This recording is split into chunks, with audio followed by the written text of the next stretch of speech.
जी अस्सलाम वालेकुम वरहमतुल्लाहि वबरकातु। जनाब अज माशाअल्लाह जी 8 बकरा की लाट आ गई ने 2025 की कुर्बानी ते लगन वाले ते तरीक जनाब अज 12 तरीक है पहला महीना 2025।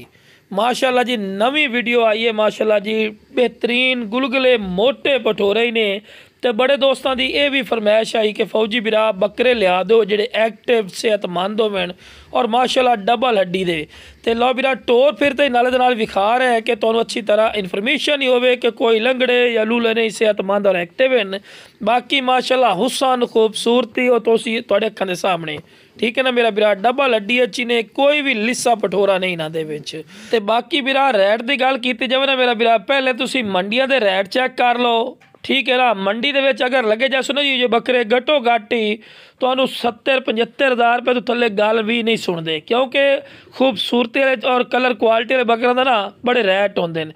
इहदे विच वेखो जी वाइट मक्खी चीना खट्टा मक्खी चीना लाल मक्खी चीना नागरा बीतल माशाअल्लाह इस लाट दे विच ना बकरे पाए पे क्योंकि बड़ा दोस्तों की भी फरमाइश होंदी कि फौजी बिरा कुर्बानी वास्ते बकरे रखिए तो ये सारे दे सारे बकरे हुण वेखो जी ये जो बकरे की लाट हकीकती गल है मंडियां चले जाओ ना तो आपको बड़े महंगे रेट ते मिलने लेकिन बिरा अपना रेट नहीं होना बिल्कुल जायज़ और मकूल राइट हो सी।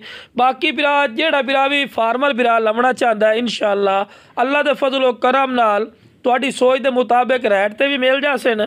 बाकी माशाअल्लाह जी बकरे भी ज़बरदस्त हैं। हाँ कोई मेरे को आवना चाहता है तो लोकेशन मेरी है लुडन शहर ज़िला विहाड़ी लुडन मेन अड्डे ते UBL बैंक और PSO पंप के सामने इत्थे मेरा सोना भाई आओ आके वेख के उस तो बाद लै जाओ। वेखो ना जी पूरी डिटेल नाल वेखो जानवर नूं टुरा ते विखा रहे हैं माशाअल्लाह डबल हड्डी अच्छी ने गोश्त दे भरे हुए वो तुहाडी अक्खां दे सामने नज़र भी आ रहे हैं। लिस्सा पटोरा वैसे ही नज़र आ जाता है माशाअल्लाह सारे सारे एक्टिव हैं सेहतमंद ही ने।